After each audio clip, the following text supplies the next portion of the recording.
नमस्कार, मैं हूं निर्मल चौहान। आपका मेरे YouTube चैनल सोशल सिस्टम पर स्वागत है। आज मेरे इस वीडियो का विषय है महिला पुरुष में समानता का प्रतीक।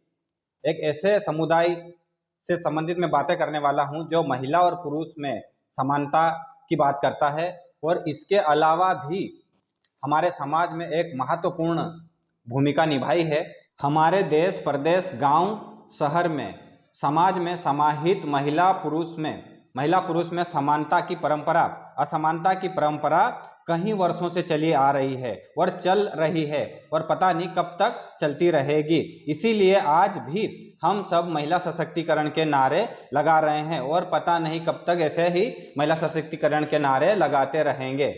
भारत में हर समाज समुदाय में महिलाओं और स्त्रियों को हमेशा दबाने की कोशिश की गई है। इसी समाज के बीच एक समुदाय ऐसा भी है जो कभी भी महिला और पुरुष के बीच कोई असमानता की प्रथा या परंपरा नहीं थी और ना है, और उन्हें ही एक शब्द दिया जाता है पिछड़ा।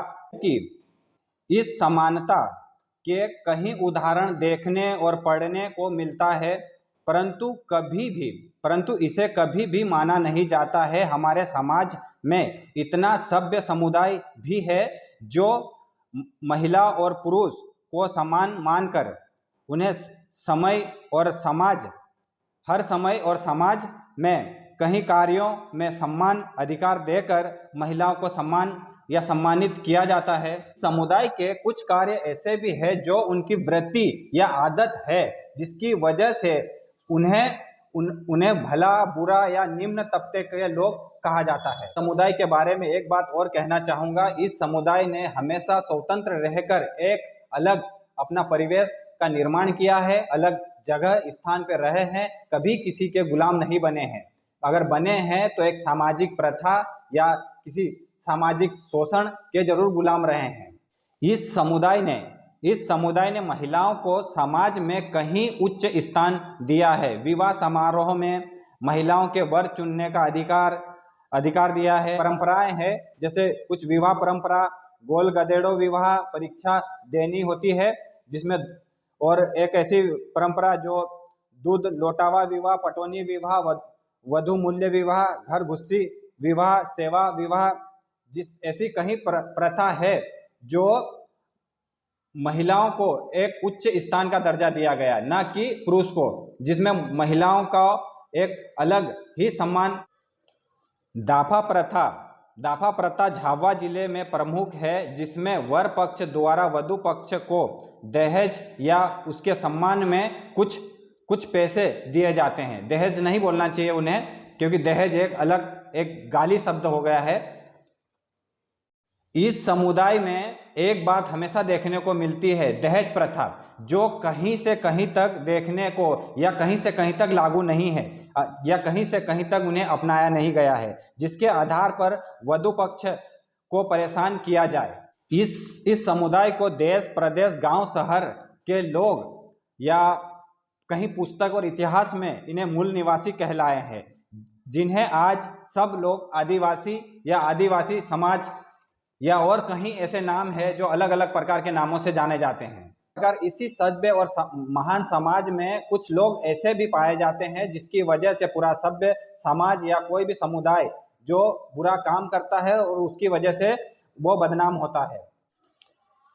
और इसी सभ्य और महान समाज में कहीं 1857 से पहले कहीं महान क्रांतिकारी भी रहे हैं, जिन्हें इतिहास के पन्नों में कहीं जगह नहीं मिली, जिसे आज गुमनामी के नाम या कहीं विशेष विश्लेषण करने के बाद ही उनके नाम का पता चलता है कि उनके कर्म क्या थे, उनके कैसे काम किए थे।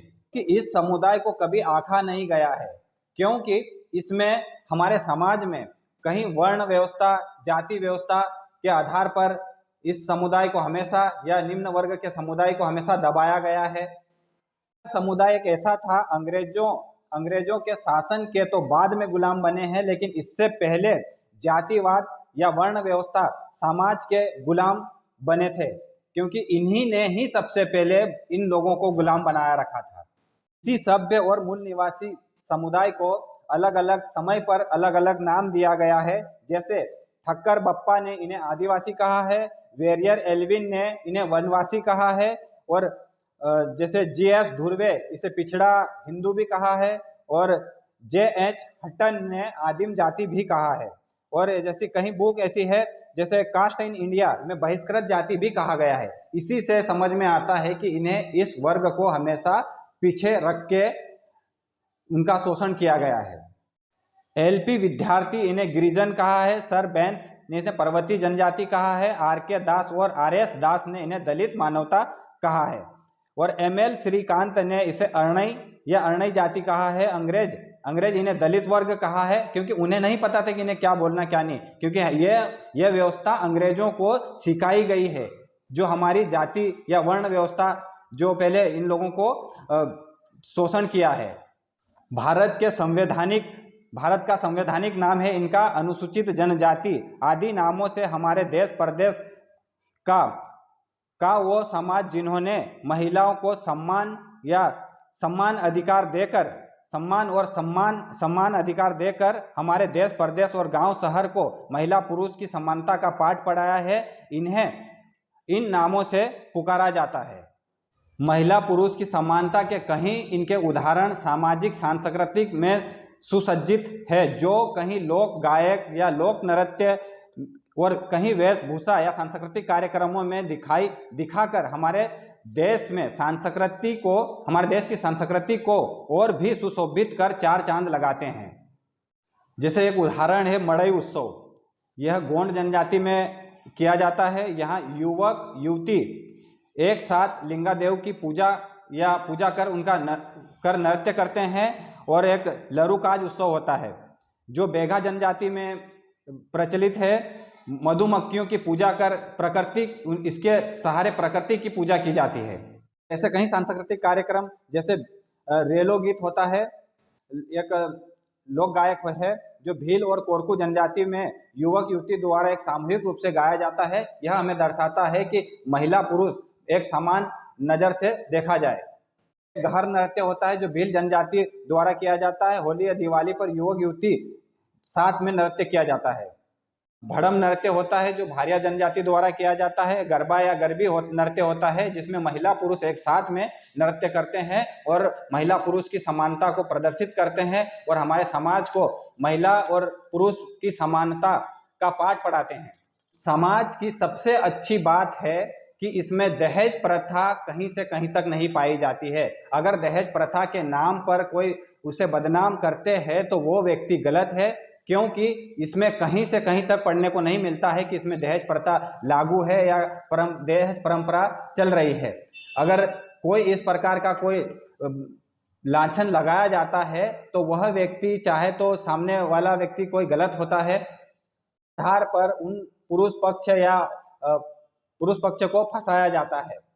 इससे संबंधित कुछ आंकड़े बताता हूं जो इनकी जनसंख्या दृष्टि से भारत का विश्व में जनसंख्या की दृष्टि से 8.6%। भारत में सर्वाधिक अनुसूचित जनजाति वाला राज्य प्रतिशत में 92% मिजोरम में है, और भारत में सर्वाधिक जनजाति संख्या में 21.10% MP में, जो जनसंख्या की दृष्टि से मध्य प्रदेश सबसे पहले स्थान पे आता है। अनुसूचित जनजाति में सर्वाधिक जनसंख्या वाला जिला मध्य प्रदेश का प्रथम स्थान पर धार जिला है, और सर्वाधिक प्रतिशत के आधार पर अलीराजपुर है, और जनजाति में न्यूनतम जनसंख्या के आधार पर भिंड जिला है, और न्यूनतम प्रतिशत के आधार पर भी भिंड जिला है। इसी के उपलक्ष्य में आज 15 नवंबर यानी जनजाति गौरव दिवस, बिरसा मुंडा जयंती है, और सभी आदिवासी भाइयों और भारतवासियों को भारत के महान क्रांतिकारी बिरसा मुंडा जयंती की बहुत बहुत शुभकामना।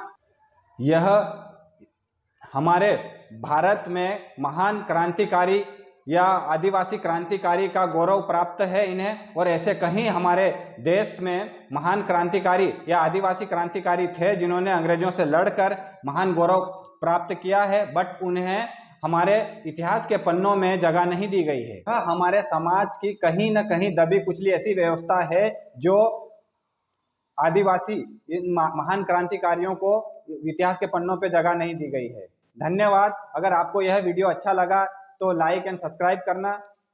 Thank you.